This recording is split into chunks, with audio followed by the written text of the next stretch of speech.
Assalamualaikum warahmatullahi wabarakatuh. Selamat malam semuanya. Hari ini kita kembali lagi untuk mata kuliah PTIK di pertemuan kelima. Di pertemuan 5 ini kita akan ngebahas mengenai pengenalan dari jaringan komputer. Menurut Arifin dalam bukunya Kitab Suci Jaringan Komputer dan Koneksi Internet, jaringan komputer merupakan kumpulan dari beberapa komputer yang dihubungkan satu dengan yang lainnya dengan menggunakan protokol komunikasi. Jaringan ini memerlukan media transmisi tertentu untuk dapat saling berbagi informasi. Prinsip dari jaringan komputer adalah terjadinya komunikasi dua arah antara pengirim dan penerima informasi. Jadi fungsi dari jaringan komputer ini adalah untuk menghubungkan dua atau lebih perangkat komputer ya, supaya bisa melakukan komunikasi seperti pengiriman ataupun penerimaan informasi. Jaringan komputer mempunyai keuntungan yang pertama, penggunaan peralatan atau hardware, data, program, dan informasi secara bersama-sama. Jadi, ketika ada dua komputer yang bisa terhubung, maka bisa melakukan sharing data, sharing program, ataupun sharing informasi. Salah satu media komunikasi tanpa pulsa ya, karena kita nggak perlu beli pulsa lagi untuk bisa terkoneksi ke internet eh, ataupun untuk melakukan transfer data. Kemudian sistem informasi yang terintegrasi dan yang terakhir menghemat waktu dan biaya transportasi informasi data karena aliran dapat dengan cepat dan memiliki jangkauan yang cukup luas. Nah, jenis-jenis jaringan komputer ini dibagi menjadi beberapa kategori ya. Yang pertama di sini berdasarkan luas wilayah. Yang pertama adalah LAN atau Local Area Network, di mana LAN adalah bentuk jaringan komputer lokal yang luas areanya ini terbatas. Biasanya digunakan untuk jaringan di rumah, kantor, ataupun yang digunakan di lab komputer, di mana masing-masing komputer dapat saling berinteraksi, bertukar data, dan menggunakan peralatan atau hardware bersama seperti printer. Media yang digunakan untuk LAN berupa kabel, yaitu UTP atau BNC, maupun juga tanpa kabel atau kita sebut dengan wireless. Jadi, ini jaringan yang khusus untuk di rumah aja, khusus biasanya dalam satu gedung ya, seperti di rumah, di kantor-kantor ya, yang terkoneksi jaringan baik itu internet ataupun lokal, tapi hanya di dalam satu ruangan atau satu gedung saja, ataupun di lab komputer.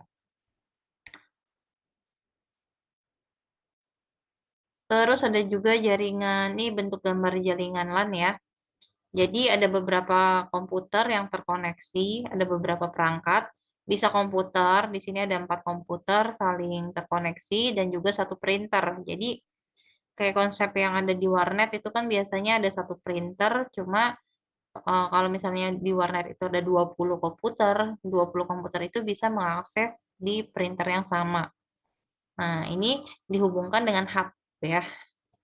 Keuntungannya saling bertukar file atau file sharing, pengamanan data dalam bentuk backup data disimpan di beberapa komputer backup, penggunaan peralatan seperti printer secara bersama dapat membuat sistem client server sehingga penggunaan dan manajemen datanya terpusat. Media komunikasi antar pengguna tanpa pulsa, media monitoring dan maintenance-nya dengan sistem remote, karena di servernya bisa langsung mengakses ke banyak komputer yang digunakan sebagai klien. Seluruh komputer dalam jaringan dapat dihubungkan ke internet, dapat berbagi sumber daya dalam suatu proses. Yang kedua ada jaringan MAN. Ini Metropolitan Area Network, di mana jaringan MAN ini merupakan jaringan skala yang lebih besar dibandingkan dengan LAN. Merupakan jaringan antar kantor atau perusahaan yang jaraknya berdekatan dengan luas area jaringan kira-kira 10-50 km. MAN terdiri dari beberapa LAN yang saling terhubung. Media yang digunakan idealnya adalah kabel serat optik atau wireless atau menggunakan media komunikasi umum yang sudah ada. Jadi kalau misalnya kantor-kantor yang mungkin dalam satu areanya memiliki lebih dari satu gedung ya, tapi terkoneksi di jaringan yang sama, nah ini bisa menggunakan jaringan MAN atau Metropolitan Area Network karena jangkauannya dia lebih jauh 10 sampai 50 kilometer. Kalau misalnya dalam satu tempat itu atau satu kantor itu dia punya beberapa gedung, contohnya di sini ada 4 gedung, jadi tiap gedungnya masing-masing terkoneksinya menggunakan jaringan LAN ya. Komputer-komputer yang ada di dalam gedung satu ini dia dikoneksikannya atau dihubungkannya dengan jaringan LAN, di gedung 2 juga sama menggunakan LAN. Ini menggunakan LAN juga di gedung 4 dan gedung 3-nya menggunakan LAN. Nah, untuk menghubungkan gedung 1, 2, 3, dan 4 ini ada alat khusus ya yang menggunakan sistem jaringan MAN. Jadi dihubungkannya dengan jaringan MAN. Yang ketiga ada jaringan WAN atau Wide Area Network. Ini adalah bentuk jaringan dengan skala yang sangat luas berupa jaringan komputer antar kota, pulau, negara, bahkan benua. Jadi cakupannya sangat luas. WAN merupakan kumpulan WAN dan LAN yang saling terintegrasi. Dengan WAN, pertukaran data dan komunikasi antar pengguna lebih cepat, tepat, dan murah. Implementasi WAN menggunakan teknologi yang canggih seperti satelit dan juga gelombang elektromagnetik, transfer data dengan kecepatan tinggi seperti ISDN, DSL, dan teknologi stasiun bumi mikro atau VSAT. Kumpulan WAN membentuk Internet Working yang biasa dikenal dengan istilah Internet. Jadi yang kita lakukan saat ini ya bisa terkoneksi dimanapun kita berada tanpa adanya batasan jarak. Nah, ini kita sebut dengan jaringan WAN atau Wide Area Network. Ini gambarnya jaringan WAN ya. Jadi kalau di dalam satu gedung itu dia dihubungkan dengan LAN, kemudian gedung yang lain ada LAN.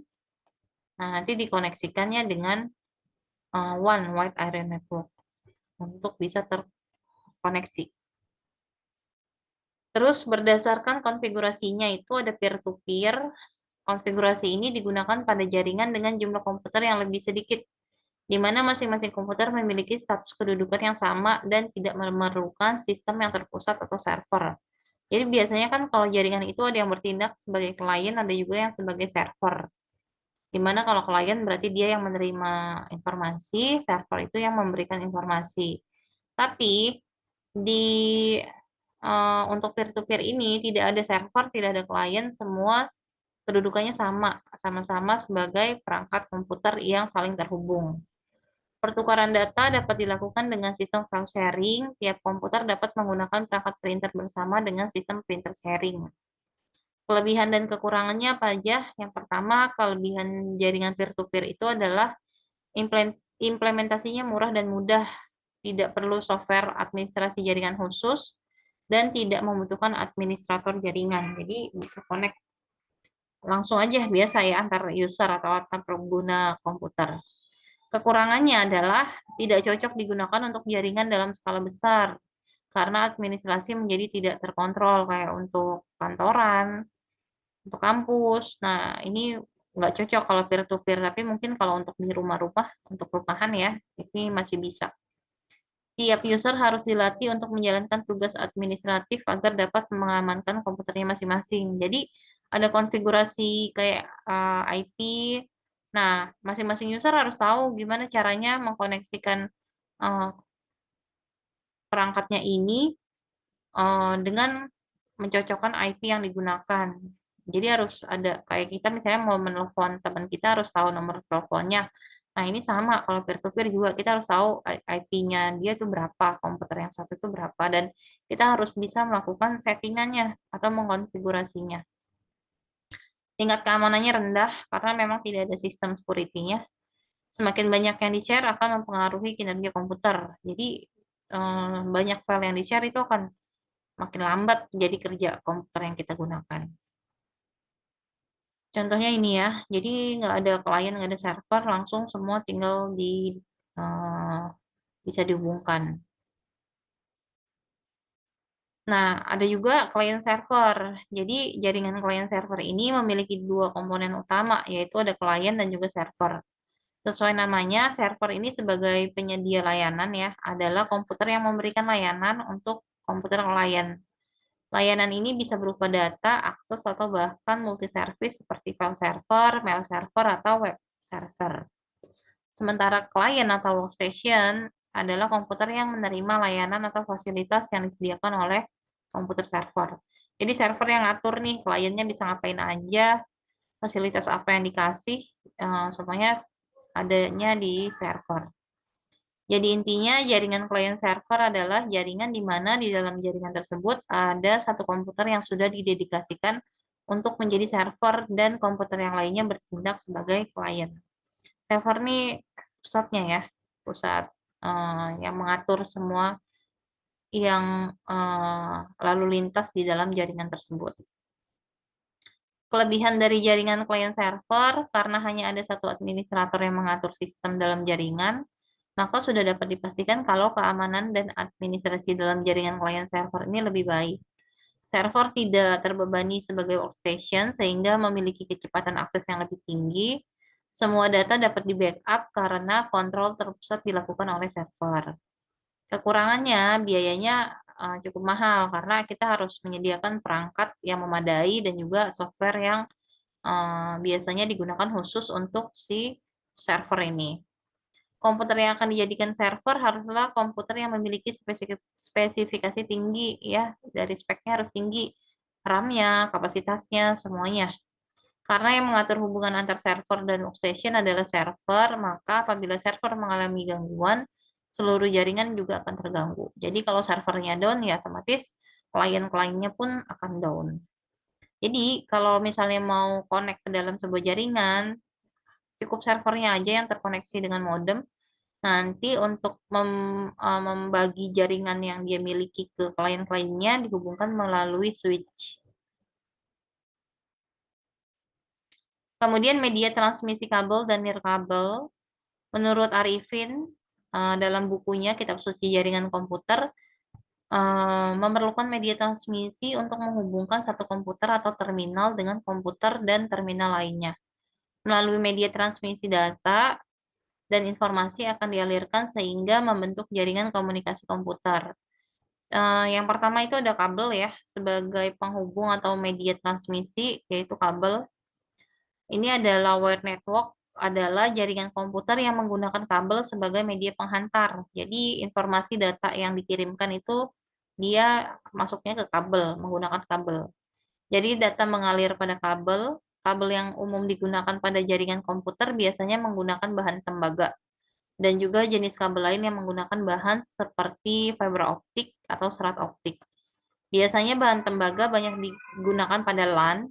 Kabel yang digunakan pada jaringan komputer ada berbagai jenis, mulai dari yang penghantarannya pendek hingga jauh, dari yang penghantarannya lambat hingga cepat. Jadi tergantung dari kebutuhan kita aja. Kabel yang biasa digunakan dalam jaringan ada 3 jenis. Yang pertama itu ada koaksial. Koaksial ini kabel sering digunakan untuk antena televisi, bentuknya seperti ini ya. Dan transmisi telepon jarak jauh. Konektornya adalah BNC, dan kabel ini dibagi menjadi dua. Ada koaksial baseband digunakan untuk transmisi digital, ada juga koaksial broadband, ini digunakan untuk transmisi analog. Tipe kabel koaksial itu ada dua. Ada yang bentuknya ini biasa digunakan untuk antena TV ya. Ada juga yang thick, ada thin, ada thick. Thick itu ini bentuknya ini, lebih tebal. Susah dibengkokkan, jangkauannya lebih jauh daripada thin, dan harganya juga lebih mahal. Kelebihannya hampir tidak terpengaruh noise. Harganya juga murah. Kelemahannya penggunanya mudah dibajak. Picoaxial ini sulit untuk dipasang pada beberapa jenis ruang. Ada juga twisted pair atau RJ45. Kabel ini sering digunakan pada kabel telepon. Pada komputer konektornya adalah RJ45. Kabel ini terbagi menjadi dua, ada STP dan juga UTP. STP ini di dalamnya ada satu lapisan pelindung kabel, fungsinya melindungi data dari gangguan pada saat dikirim atau ditransmisikan. Ada kabel UTP nih yang warna-warni ya, tidak memiliki lapisan pelindung. Kelebihannya dia harganya murah dan mudah dalam membangun instalasi. Tapi untuk kelemahannya, Jangkauan hanya 100 meter dan kecepatan transmisinya sangat terbatas. Terus dia juga mudah terpengaruh oleh noise atau gangguan. Ada fiber optik atau serat optik. Ini dibagi menjadi dua. Ini ada yang multimode, ada yang single mode. Multimode ini pancaran cahaya dari satu ujung ke ujung lainnya pada kabel jenis ini dapat melalui beberapa lintasan cahaya karena diameter intinya cukup besar, yaitu 50 mm. Sedangkan single mode, diameter intinya hanya 3-10 mm, sehingga penjalaran cahaya hanya dapat melalui satu lintasan. Kelebihannya dia ukurannya kecil dan ringan, terus sulit dipengaruhi interferensi atau gangguan. Redaman transmisinya kecil dan bidang frekuensinya lebar. Kalau kelemahannya, instalasinya cukup sulit, tidak fleksibel, dan harganya juga relatif mahal. Ada wireless. Wireless ini teknologi tanpa kabel. Jadi yang biasa kita gunakan WiFi ya, nah, tidak menggunakan kabel. Dalam hal ini adalah melakukan hubungan telekomunikasi dengan menggunakan gelombang elektromagnetik sebagai pengganti kabel. Saat ini teknologi wireless berkembang dengan pesat. Secara kasat mata dapat dilihat dengan semakin banyaknya pemakaian telepon seluler. Selain itu berkembang pula teknologi wireless yang digunakan untuk akses internet. Jadi kalau kita gunakan WiFi tanpa kabel tapi terkoneksi ke internet, nah ini menggunakan wireless. Wireless LAN menggunakan gelombang elektromagnetik, yaitu ada radio dan inframerah, untuk melakukan komunikasi data, menyalurkan data dari satu poin ke poin yang lain tanpa melalui fasilitas fisik. Koneksi ini menggunakan frekuensi tertentu. Untuk menyalurkan data tersebut, kebanyakan wireless LAN menggunakan frekuensi 2,3 GHz. Kelebihannya apa?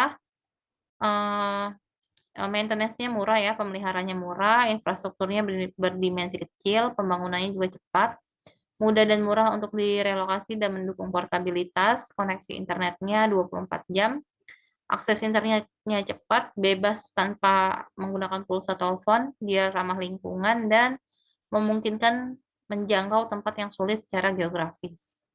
Kekurangannya, biaya peralatannya mahal, delay yang sangat besar, kesulitan karena masalah propagasi radio, kemudian keamanan data, kapasitas jaringan karena keterbatasan spektrum, dan rentan terhadap noise.